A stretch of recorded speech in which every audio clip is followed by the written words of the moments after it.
በዛሬው ቆይታችን የብዙዎቻችን የሳቅ ምንጭ የሆነው ቀልድን በልምምድ ሳይሆን በተፈጥሮ ለተዋሃደው በሀገራችን ቁጥር 1 ሊባል በሚችል ደረጃ እጅግ ተወዳጁ ኮሜዲያን በረከት በቀለ ወይንም ፍልፍሉ ብዙዎቻችን የማናውቀውን የህይወት ገጽታዎቹን እንቃኛለን። ኮሜዲያን ፍልፍሉ ማን ነው? ትውልድና እድገቱስ የት ነው?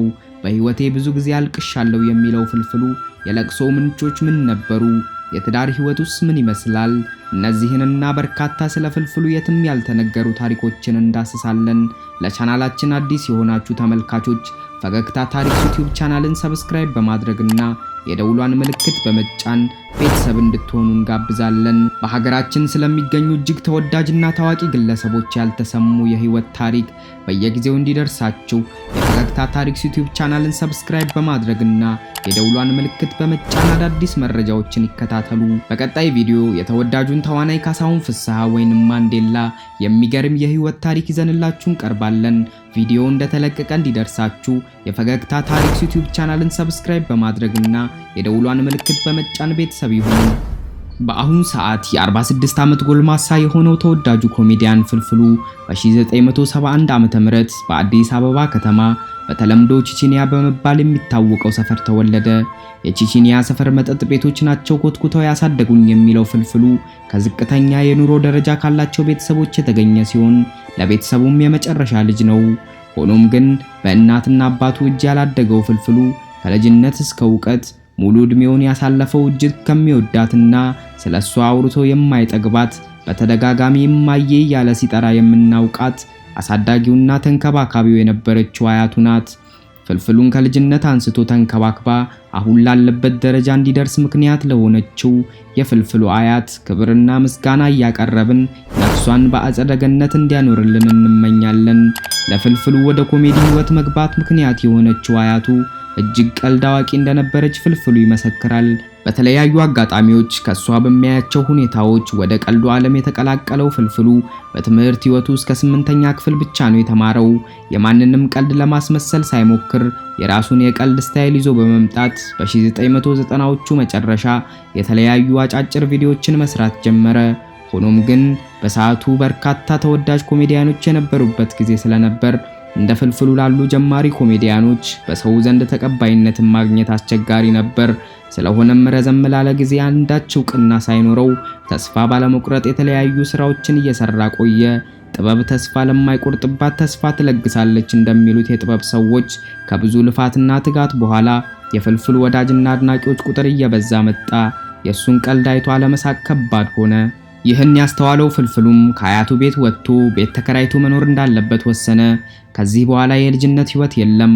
ወጣትነቱን ከስራው ጋር ብቻውን ሊጋፈጥ አንድ እርምጃ ወደፊት ተራመደ።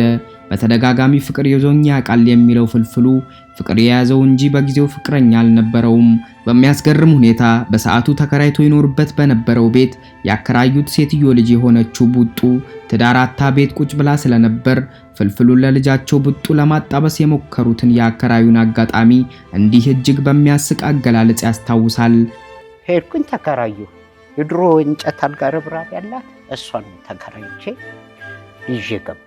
በጠዋት በር ዳንቴል የለበሰ ፍር ሴትዮዋ ምንድነው እና ቡጡ ልካለ ማተብ አምሽቼ ስመጣ አቤት አትነግራትም እንዴ ማመሻሉ አትልም? ጥሩ ነው ለቡጡ እሺ ቅርታ በሉልኝ። ጠዋት አቤት ቡጡ የሚታጠብ ሸሚዝ ካለ አምጣልኝ። ማነች ቡጡ? አሎካ አድሬስ መጣ። ምንድነው ቡጡ ታስባለች ብላ ተጠበቀ። ማነች? እሺ ቅርታ በሉልኝ የሥራ ጉዳይ ገጥሞኝ ታፍሼ ነው። የታፈሳችሁ ነው እንደምትሰሩት? አዎ አዳድ ያብሱታ ነገ እንዳትወጣ ያመቷ ነች። እሺ ቡጡም ጠዲቅ አላት አለ እንዳንተ በጀርባዋ ጋር ይመጣ። እስከዛሬ ፍፄ እንደዛ ረጅም ኪሮሽ አይቻልም። ዳንቴል የሰራች ትልቅ አያት አያት። እሺ ደህና ዋልሽ ቡጡ? ሳማት ስራ ላይ ነኝ። ይህን የቡጡ ታሪክ እንደምንም የተከራየውን ቤት በመልቀቅ ከተገላገለ በኋላ የመጀመሪያ የሆነውንና ለመላው የኢትዮጵያ ሕዝብ ያስተዋወቀውን ትዝታና ጨዋታ የተሰኘ ሙሉ በሙሉ የራሱ ድርሰትና ዝግጅት የሆነ የኮሜዲ ስራ ለቀቀ። በዚህ ስራ ምክንያት እውቅናው በመብዛቱ በተለያዩ ቦታዎች ፍልፍሉ እያሉ በሚጠሩት አድናቂዎቹ መናደድ የጀመረው ፍልፍሉ ለእውቅና አዲስ በመሆኑ ከአካባቢው በመጥፋት ከሰው ዓይን ለመራቅ ይወስናል።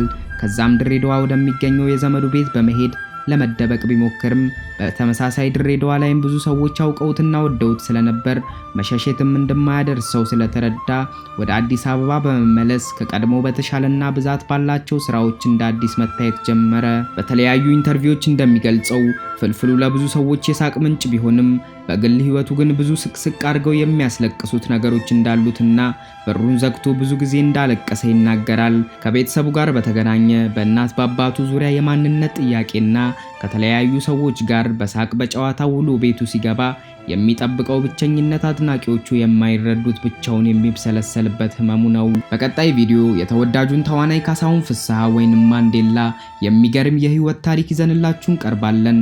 ቪዲዮ እንደተለቀቀ እንዲደርሳችሁ የፈገግታ ታሪክስ ዩቲዩብ ቻናልን ሰብስክራይብ በማድረግና የደውሏን ምልክት በመጫን ቤተሰብ ይሁኑ።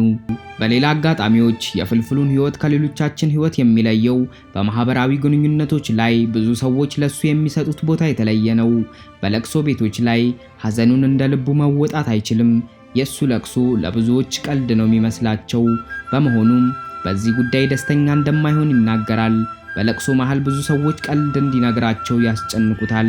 ይህ ክስተት ለቅሶ ላይም ብቻ ሳይሆን በሰርግ ስነ ስርዓትም ላይ እንደሚቸገርበት ይናገራል። በዚህም ምክንያት የተለያዩ የማህበራዊ ግንኙነት ጉዳዮችን በተመለከተ እማወራም አባወራም በመሆን የምትሳተፈው ባለቤቱ እንደሆነች ይመሰክራል። የስጋ ቅርጫ እንኳን ሳይቀር ባለቤቱ ናት እንጂ ፍልፍሉ ወስዶ አያውቅም። ፍልፍሉ ወደ ትዳር ዓለም የገባው በ2002 ዓ.ም ሲሆን ምንም አይነት ሰርግም ሆነ የሽምግልና ስነ ስርዓት አላካሄደም ነበር። ይህ የሆነበትም ምክንያትም ሲጠየቅ ብዙም የሰርግና ግርግር ደጋፊ እንዳልሆነና ለሰርግ በሚያወጣው ወጪ የተለያዩ ስራዎችን ቢሰራበት በጣም የተሻለ እንደሚሆን ይናገራል። እነሆ በአሁን ሰዓት በኮሜዲ ስራው ላይ ከ20 ዓመት በላይ አስቆጥሯል። ነገር ግን እንደ አዲስ አሁንም ተፈላጊና ተመራጭ ኮሜዲያን ነው። ዓለም ትዞራለች የሚለውን እውነታ ቀይሬ እኔ ዓለምን ዞር ያለው የሚለው ፍልፍሉ የሀገራችንን ክፍለ ከተሞች አንድም ያልደረሰበት የለም። ከዚህም አልፎ ተርፎ በመላው ዓለም በጣት የሚቆጠሩ ሀገሮችን ብቻ ነው ያልሄደው። በተለያዩ የዓለም ሀገራት በተለያየ ጊዜ የተለያዩ ስራዎችን አቅርበዋል። በካናዳ ያሳለፈውን አንድ አጋጣሚ ሲናገር በቶሮንቶ በሚገኝ ሴንታወር በሚባል ሰማይ ጠቀስ ህንፃ ላይ የፎቁ ጫፍ ላይ በመውጣት ለፈጣሪ የላከውን ጸሎት ፈጣሪ ጋር ሳይደርስ አንደኛ ሰማይ ላይ ሴጣኖች ጸሎቴን እየሰሙ ሲሳሳቁ አይቻለው በማለት ተናግሯል። ከምንም በላይ ግን ከብዙ ሀበሾች ተወዳጁን ፍልፍሉ ለየት የሚያደርገው ትልቅ ነገር አለ። እሱም ምንድነው? በተለያዩ አጋጣሚዎች ትልልቅ የሀገር መሪዎች እንኳን ለስብሰባ በሚል ተልካሻ ምክንያት ከሀገር ከወጡ በኋላ በዛው የሚጠፉባት ተወዳጇ ሀገር አሜሪካ በሚያስገርም ሁኔታ ግን የቁርጥ ቀን ልጅ የሆነውን ፍልፍሉን ማስቀረት አልቻለችም። ገና ከሀገር ሳይወጣ ስራዬን ሰርቼ ተመልሼ ሀገር ይገባለሁ ሲል የነበረው ፍልፍሉ መጀመሪያ ላይ ያመነው ሰው አልነበረም። በዚህች ደሃ ሀገር ላይ የደሃ ቤተሰብ ልጅ ሆኖ በዛ ላይ የኮሜዲ ስራዎችን እየሰራ የአሜሪካንን እድል አግኝቶ እንደዋዛ መመለሱ ብዙዎችን ያስገረመና የአቋም ሰው መሆኑን ያስመሰከረበት ነበር።